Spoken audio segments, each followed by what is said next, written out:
उत्तर प्रदेश के बलिया से दिल दहला देने वाला एक वीडियो सामने आया जिसमें नदी के किनारे मौजूद एक पेड़ ने चंद सेकंड के अंदर जल समाधि ले ली। बाद में यह वीडियो सोशल मीडिया पर वायरल हो गया, जिसमें एक बड़ा पेड़ नदी के कटाव की वजह से पानी में देखते देखते समा गया। जो वीडियो सामने आया उसमें पेड़ के नीचे की मिट्टी नदी के कटाव की वजह से ढहती नजर आई। मिट्टी के ढहने की वजह से पेड़ की पकड़ कमजोर होती गई और फिर वो भी उस नदी में गिर गया।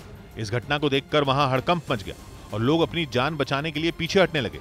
बताया गया कि बलिया जिले में लगातार हो रही भारी बारिश की वजह से घाघरा नदी उफान पर है। नदी का जलस्तर तेजी से बढ़ रहा है, जिससे नदी किनारे रहने वाले लोगों के लिए मुसीबत खड़ी हो गई है। इस बीच यूपी के बिजनौर से एक हैरान करने वाला वीडियो सामने आया, जिसमें एक कार नदी में बहती दिखाई दी।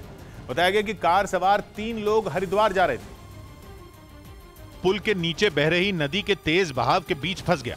इस घटना का जो वीडियो सामने आया उसमें कार नदी में आधे से ज्यादा डूबी दिखाई दी, जबकि नदी के बीच धारा में फंसी कार को कुछ लोग निकालने की कोशिश करते नजर आए। लेकिन वह पानी का बहाव इतना ज्यादा था कि कार को बाहर निकालना किसी चुनौती से कम नहीं था।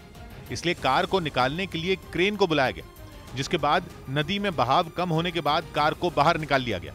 बताया गया कि जिस वक्त कार नदी में समाई उसमें 3 लोग बैठे हुए थे। हालांकि गनीमत यह रही कि समय रहते वो कार से कूद गए और उनकी जान बच गई।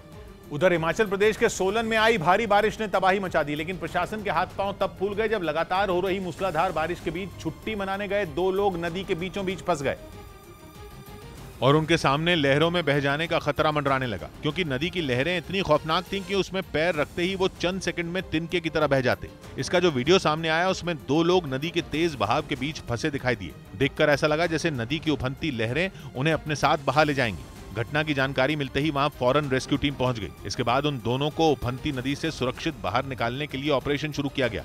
लेकिन नदी की तेज धार से पार पाना इतना भी आसान नहीं था, क्योंकि नदी के बीचों बीच फंसे दोनों लोगों के पास पहुंचने में बचाव दल के पसीने छूट गए। हालांकि कड़ी मशक्कत के बाद किसी तरह से रेस्क्यू टीम उन तक पहुंच गई। जो वीडियो सामने आया उसमें बचाव दल का एक जवान ट्यूब लेकर उन दोनों तक पहुंचा। ट्यूब को रस्सी से बांधा गया था। बाद में उस ट्यूब को नदी में फंसे एक आदमी को पहना दिया गया। इसके बाद दूसरी तरफ खड़े जवान ने उसे खींचना शुरू किया, लेकिन नदी की धार इतनी तेज थी कि ट्यूब को खींचने में उस जवान के पसीने छूट गए। हालांकि उस जवान ने अपनी पूरी ताकत झोंककर उस आदमी को बाहर निकाल लिया, जबकि नदी में फंसे दूसरे आदमी को भी बाद में सुरक्षित बाहर निकाल लिया गया। इधर उत्तराखंड के रुद्रप्रयाग में पहाड़ खिसकने से लोगों की मुश्किलें बढ़ गईं। वहां पहाड़ों के टूटकर गिरने से ऋषिकेश बद्रीनाथ नेशनल हाईवे बंद हो गया, क्योंकि पहाड़ों का मलबा आकर सड़क पर गिर गया और वहां से लोगों के आने जाने का रास्ता बंद हो गया। सामने आई तस्वीरों में पहाड़ से लगातार छोटे बड़े पत्थर मिट्टी के साथ हाईवे पर गिरते नजर आए, जिससे लोगों की जान पर खतरा मंडराने लगा। इन हालात में हाईवे पर दोनों तरफ से आने वाली गाड़ियों की लंबी लाइन लग गई और लोग वहां परेशान होते दिखे।